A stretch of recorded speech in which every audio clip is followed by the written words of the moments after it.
Chilly Saturday afternoon it is. Of course, good afternoon and welcome back to the touchline on Y254. Time for fan favorite segment, the fan zone, where we discuss local and international football. And of course, when it comes to that time, we have to get passionate because it's about football and match days are back in action. And remember, KPL fixtures, several of them are underway in various parts of the country. Gor Mahia playing KCB, while Wazito FC will be taking on Kakamega Homeboys at Bohungu Stadium. But before that, we're going to speak about something and the headlines that are have been going around in several local publications. One of them, Barisila, you are a football writer, a reputable one, and of course one of them is the state of Philemon Otieno. He's the national team Harambee Stars defender. He also features for Gor Mahia Football Club, and he's injured, and he was injured while on a national assignment during Chan game against Taifa Stars, where of course Kenya was eliminated. But now it's a tussle between federation and the club over his treatment in France. What is happening, man? I think this issue is really putting us in a very bad position, especially the football managers or football management. For example, we know very well if you are an employee and your employer is with you work for your employer, he needs to take care of all your services. So in the case of Philemon, he was on national duty. So it therefore goes without saying that Philemon deserves to have been taken care of to the fullest, and now that he got an injury by the national team. And now to get to the point where club is fighting against the federation over who is responsible for treating or taking care of this player, and yet the player is continuing to wallow in injury is really unfortunate. I think it was very clear that Philemon was on national duty and he needed to be taken care of. And I think as well the club, because he's still their player anyway, the club needs to also probably chip in and help the guy.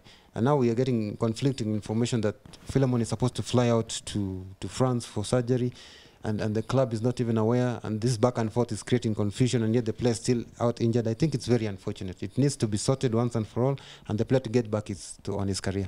Also, Robert, what men are asking themselves is, how comes Brian Mandela was injured during AFCON assignment in Egypt, and the federation took care of his medication, and even I think he was entitled to allowances just like other players who were in action, despite the fact that he was on the sidelines. And you know, the case of Philemon is being different. I have seen, I don't know whether it is true, I haven't called him, is my friend Barry Otieno, the acting CEO of the federation, saying that when finances will be available at the federation, then they will look into that particular situation. But as for now, financial scarcity is the problem. Therefore, it's the prerogative of the club to ensure that they take care of their player. In my crystal ball, I think Philemon Otieno is being used as a pawn in a bigger game. Because if Brian Mandela was injured by the national team during a national assignment, how come for him was being taken care of and Philemon Otieno is not being taken care of? And we cannot deny that for a very long time we have had this tug of war between Gor Mahia Football Club and the federation, which has not been really good enough. So someone at the federation will be like, these guys usually disturb us, we don't want to help them. You saw the case of Gor Mahia writing to the Ministry of Sports to get financial support to go to Algeria instead of going through the federation. And the federation can't be like, this is a club that is undermining us as a federation, and we are the ones who are supposed to run football in the country. So the major point, as Barry said, is that the player is the one who is suffering. The boardroom wrangles are going on and everything, back and forth and everything, but now the health status of Philemon are the ones that are now in really bad shape, and that's something we should address. Now, as a player, we shall say that he can get his own insurance cover, but also the club and the federation need to come to a compromise. If the National Association is going to pay for his surgery and everything in France, then the club can take care of how his physiotherapy and everything until he recovers and becomes fully fit. Or if the club is going to pay for him, then the federation does the other one. And I think that's how it happens all over the world. I think it's a sad state of affairs, because when you go to the media, I saw Barry saying that the federation doesn't have money. And the projected the expense for that surgery in France was around 500,000. Yeah, for that surgery. So I think they should come to a compromise. Although the player was on national duty when he got injured, they should come to a compromise. Help the player first, and then you can continue with your boardroom wrangles, because these people know where to get each other, so they help the player first and then continue with the wrangles. Because it might be the end of his career. Exactly. No, it's an injury. It might And actually talking be the end of about his that, career. talking about the likelihood of that being the end of his career, we all remember George Waweru featured for the national team Harambee Stars in 2004 under Jacob Gaston in Tunisia during AFCON, and later on he got injured. His football, I think, ambition got crippled, and right now as we speak is in bad state. We've seen several initiatives, especially on social media, trying to raise funds for his medication. And Sam Nyamweya, then the FKF president, also behaved the same way the current regime is behaving with Philemon Otieno's case. Are we heading that route, Barry? I think it's unfortunate that we are not yet at a stage where we treat our players as professionals. Yeah. Football has become a professional entity. We cannot treat, like for our footballers like there's some kind of, I don't know, non-entities. Therefore, what we are saying, any federation or any organization worth its salt must make sure there's something called welfare. And I heard yesterday, I think some section of the social media saying, I don't know if it's true, that KEFO wants to step in and I saw some handle comments. the matter, through President Situma. Yeah. And I think these organizations, like my friend here is saying, is that they have to speak one voice and then they argue later, because players like this young man Philemon might end up getting his career crippled because of something so simple.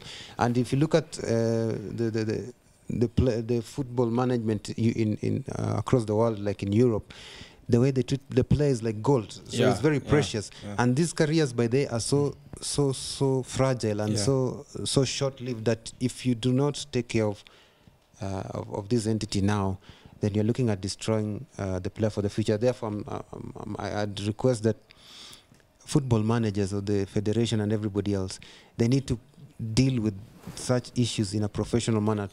Take these players to professional doctors to handle the issue. Otherwise, for something, I hear it's acute ligament issue, your career could actually be over. That's what we're looking at. Also, Robert, what's wrong with Kenyan football? As we speak about Philemon Otieno's case, there is another issue of Shafiq Batambuze, former Tusker and currently with Gor Mahia. He got injured while, of course, playing for Gor Mahia, and right now he's taken an individual initiative, donating for himself because the club can't sustain treatment of his injury. I don't know whether you've read about it. So what's the way forward? Is it because of what lack of structures being put in place? No, it's not about structures. We already got structures. It is just that we just have got mediocre people leading our football game. That's how we can put it. You're calling it a spade a spade. There's no way we can go around it. It's just that if you're a club CEO, you're a club chairman and everything, the first person you have got to look out for is the player, is the actor, is everything. Without that player, there's nothing else that you are going to do. So these club managers and everybody that is in the football front, they need to ask themselves just one question. Are we in this game because of the love of the game, or are we in this game because of the love of money that the game brings? Yes, we understand our clubs don't have a lot of money. We understand most of the people who actually bail out these clubs are the club chairmen themselves. They go an extra hand, an extra mile to sponsor these clubs to the best way they can. But when a player gets injured, let that player be the first priority. Because now, players like Batambuze, players like Philemon, this career, as Barry said, is short-lived. By the age of 30, you are done. And if you are not going to be helped without, then it is going away. And then how come when other players are injured, they are taken care of, then others are not? Because in the case of Gor Mahia, we had Nizigimana also. He was injured, but he was taken care of by the club. How come Batambuze is not being taken care of by the club?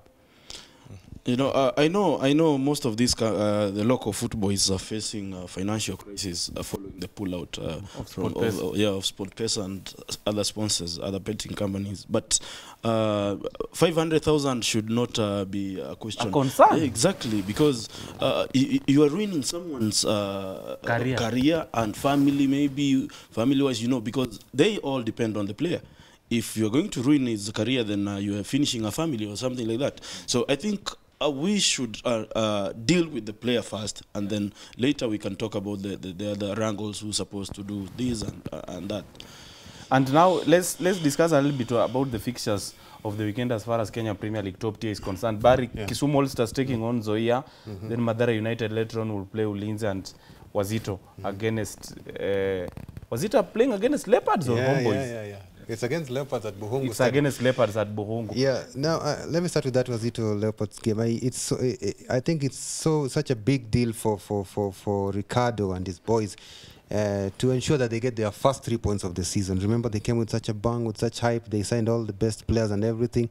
And now people are saying, you cannot just sign everybody and expect to win. You give time to gel and everything. And Ricardo Baidoa is like Roman Abramovich. The guy is so impatient, and from what I read on social media, this guy is maybe some people in the technical bench could be going soon. But I saw his post with regards to how they are likely to, make changes on the technical bench if the results continue. This man, he acts like he's always having a plan B. When you're not suiting his style, he fires you and gets somebody immediately. But the bigger picture here is Wazito AFC. It's a big game, and interestingly, Wazito are the home team. Yet they've taken the game all the way to Buhungu. I don't know if it's because of the gate charges or something, but I don't expect. Does that mean they have resources? Of course, Wazito have resources and everything, and I hear even before the match there's going to be some entertainment courtesy of Wazito itself, but.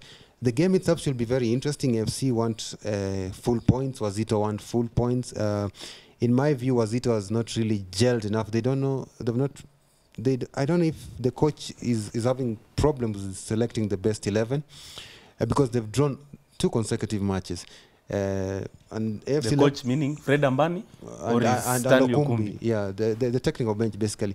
And so when you've signed like 10 top quality players and you can't get results, then there's a problem. And now they're hoping when they take their match away to Buhungu against the FC Leopards, I don't know if they think FC is going to be a weak side, but to me I think it's the match of the week, and it should be exciting. And Kisumu All Stars also want their first win, and they're going to be playing Zoya, and they're hosting them at Moi Stadium in Kisumu. I heard Henry Mune saying they have to get the win today so that to boost the confidence of the players. Zoya will be coming with other ideas, so it should be another exciting thriller. And talking about Kisumu Stadium, of course, Ambrose Rachera said that no more Gor Mahia playing from that particular area because of gate collections. They are getting shortchanged in terms of revenue, and the gate stewards, trying to collide with other dubious people in those particular areas to charge cheaply. I think it's a good move by Gor Mahia because I think it's one Gor Mahia and FC Leopards are the 2 clubs that actually can say we can make $1 million from gate collections, and I think that 1 million is really not cheap change. That's good money. And if you are going for match day in Kisumu, which is actually your home crowd, your home base, and you are not raising that 1 million, then question marks have to be put in place. So him pulling away, going to a place like Machakos, there he knows that he can get the gate collections because they are the ones that help run the team. But all in all, Kisumu All Stars, they're back home in Kisumu. That is their home area against Nzoia Sugar. That match is going to be a real cracker in Kisumu today. As Barry was saying again, Wazito, there was some interesting development from that side. The injured player being named the club CEO. Yes. There was. And Ricardo said that he can make decision by himself upon healing of his injury, whether he want to come back to continue playing football and doubling up as the CEO itself. I don't see the reason why he would do that to name a player as a CEO of the club. But anyway, you never know. Maybe it's about instilling confidence in the team so that the team can believe if our very own can be a CEO, then maybe. I don't know. It's about motivation. No. I think those are wrong moves. Those are wrong moves. Just hire a professional CEO to run the football club. Okay, I don't know if Gicheru has a business degree somewhere or he has a sports administration background, then take my words off what I've said. But if it's not just any other normal player, rewarding strategy, then that's wrong. That's wrong. Just hire a professional CEO to come and run the club, make it professional. Exactly. And we need to make these moves to professionalize the game, because if we are going to run clubs like village kiosks, we are going nowhere. There is no development which will happen. Concerning the game, was it as I also don't understand why they would take their home match to the home stadium, where they know that. Okay, I think maybe from the gate collections, yes, they can find, but that 12th man for the team, I think Leopards will be having capitalize exactly on, considering that the fan base is closely associated with that area. Exactly. Another game, Kisumu All Stars is here. We'll see what pans out, but there is one which has already started. Mathare Ulinzi, half time 0-0. So interesting match, but the one to look out for is Wazito Leopards. Sorry, I think maybe first there's a game that we should also look out for. It's Gor Mahia KCB. Yes. Remember they postponed against Chemelil because I think of venue issues or something. Yeah. And you remember KCB traditionally have been having weight over Gor Mahia. I think this should be a very thrilling match. We should look out if the former assistant coach for Zico Gor Mahia is in charge of KCB. He knows the club inside out. So I think Sean Pollack should be ready for a very tough match, but it should be interesting. Yes. He will be seeking to redeem himself from the beating of continental football. I don't know if that's yeah, maybe, but it could be a good preparation for the return leg. Yeah. But you can be sure that this match is going to be one for years, you know, one for the history. English Premier League football also, Robert Tottenham playing Leicester in an early kickoff tie. Spurs under Mauricio Pochettino have not been doing very well, starting on a good note, but in the dying minutes they sort of get complacent. Against Arsenal in North London derby, they were having 2-0, you know, win during first half, but Arsenal made a good response, you know, equalizing. I don't know, against Leicester, which is equally a stubborn side, Brendan Rodgers boys, would they... These are the games that define a season for any team, and it's in the early stages of the season. So how you are going to play against the likes of Leicester is going to really matter, because when you look at the log, you realize that this time round Leicester is actually up there. They're really strong, even though they lost to Manchester United 1-0 last weekend, which actually, even if they lost, they played some of the best football that they are going to offer. Against Tottenham today, Tottenham has to come prepared to play a football match. Actually, it's a game which has already started, and there's been a goal which has been ruled offside by the VAR. So, but a Leicester goal. Leicester are very, very stubborn, and they know how to well prepare for the big teams. Yeah. And if Tottenham are not going to look out for the likes of Vardy, Jose Perez from the wing, we have Barnes, then they are going to get a problem going forward. So. It's started 22 minutes, still 0-0. Let's see how it pans out also. And Brian Kimani is saying that next time he needs to do an orientation for you in terms of how to hold mic, because you're doing it as if no, you are doing I like MC. Anyway, in terms of other fixtures, let's look at Chelsea against Liverpool tomorrow. I think it's the game of the weekend. Big game for sure. Liverpool, just from a beating against Napoli in UEFA Champions League, while Leicester, under Frank Lampard, using his young boys, Mason Mount, Abraham Tammy, will they continue with the same spirit? Oh, well, I can tell you for free, there's something called mind games in football. And the other time, Pep Guardiola said, congratulations, Liverpool, you've won the league. For winning the league. And Jurgen Klopp said it's too early. I can tell you there's nothing like too early. He's 5 points ahead. He will be looking to widen it. And Jurgen Klopp has again said that Chelsea reminds him of his days at Dortmund. Yeah, maybe he's looking at when he used to have a very young squad, Marco Ruiz, Mario Götze on the side when there were young boys coming up, just like what Frank is doing with Chelsea. But Chelsea should also pose a very interesting challenge to Liverpool. Remember what happened the Super Cup? They tried a lot. They lost in penalties. Yeah. But they're missing a key young man, this 20-year-old Mason Mount, who got injured in the Champions League against Valencia. But what he has said, the coach has said, he is hoping the old guard must step up. He's talking about Pedro, he's talking about Willian and Jorginho and the rest. So it should be interesting. The only weakest link to Chelsea, I think, is the backline. Once the ball goes behind the midfield, and now I don't know if N'Golo Kante is going to be there, then we have a challenge. But others, if they remain compact at the back, they should really pose a big challenge to Liverpool, yeah. But at least you don't regret parting ways with David Luiz. Well, David Luiz is a wreck of a man, so yeah. I think once Rudiger is back, then Tomori can help. Actually, I think Rudiger is back to full training now. No, actually he played. He was taken off at halftime. So it should be. He will not be available for tomorrow. Okay, it should be interesting. Another interesting thing to look at with Chelsea is the pairing up of Frank seems to have a pairing problem with the centre backs. He doesn't know who to start with who. Because when Rudiger was out, it's either Tomori and Christensen or Tomori with Zuma. So I don't know who is who. So if he doesn't get that right, and if Zuma is not there to play right behind Kovacic and Jorginho, then it's going to be a problem once the ball lands right behind them. Because going forward, they're a very good side. But when the ball goes behind them, it's a problem. Fred Openda, let's talk about situation happening at Real Madrid currently. Zinedine Zidane, is he in trouble for coming back? And he left and ought to have left, some good legacy, but now he's back and things are not going his way. Do you think he made a mistake? He blundered coming back? I don't think so. The season has just started. Let's give him time. Hazard is not up to speed yet. Actually, some people are saying that he's gotten to Real Madrid and he become fat as well. I don't know whether it's the gym that he's not stepping in. And another mistake that Zidane made was to say that Bale has to go. You remember that statement that he has to go. It's good for everyone.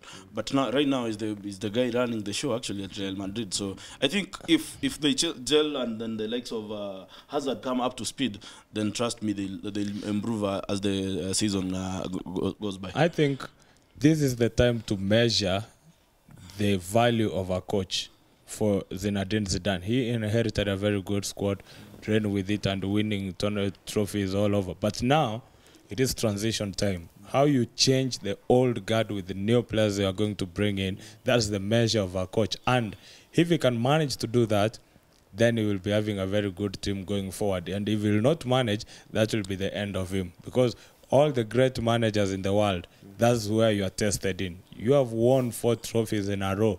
These players are getting old. Which new players are you coming with and still keep on winning? And if Zidane can do that, then he has done one of the best jobs in the world. I think I have a different view. Yes. The problem with Santiago Bernabeu, or to be specific, Fiorentina Perez, is that when you're the coach of that giant club, 10-time champions of Europe and multiple times league, they deserve or they demand immediate results.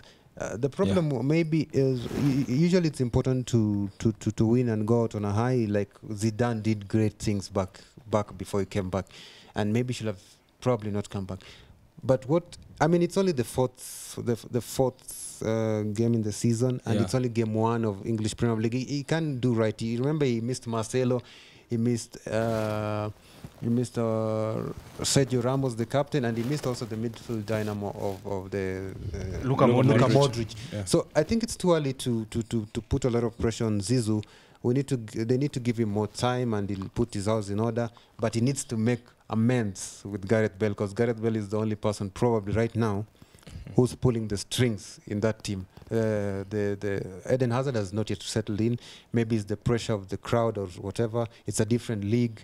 But Gareth Bale is definitely the man carrying the team, and probably we need to see how they'll play against Sevilla.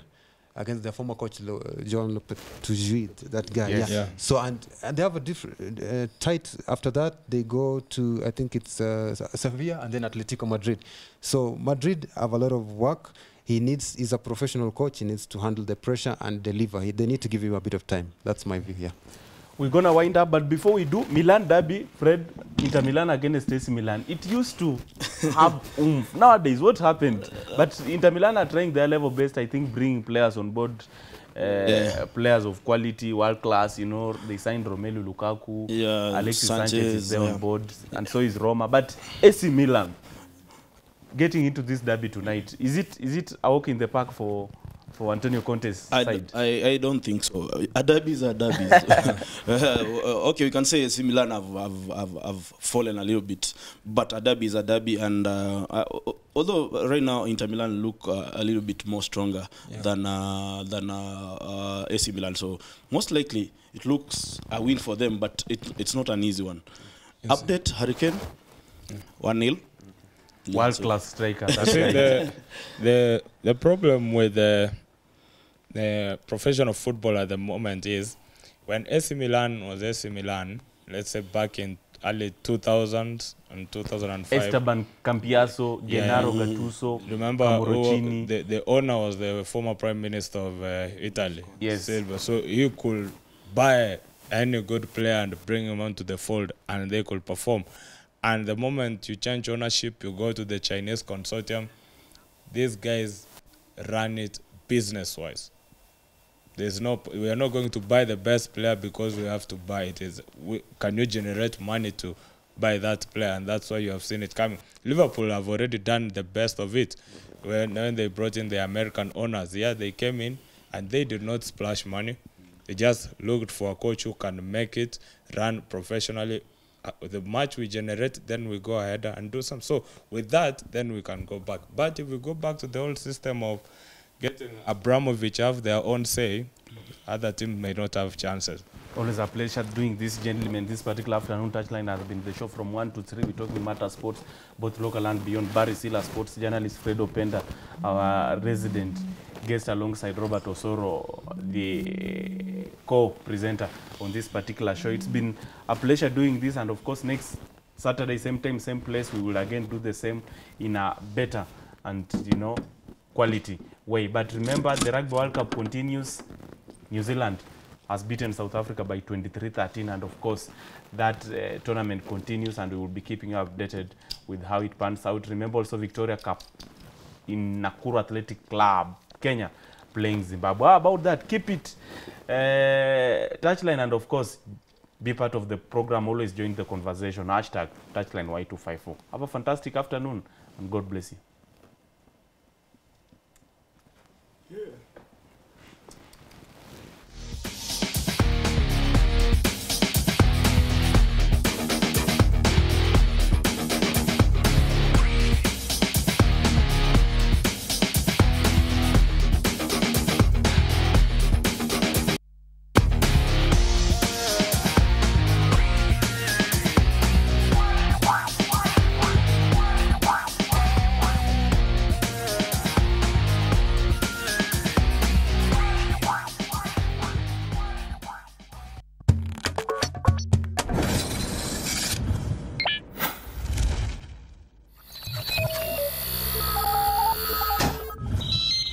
Y254.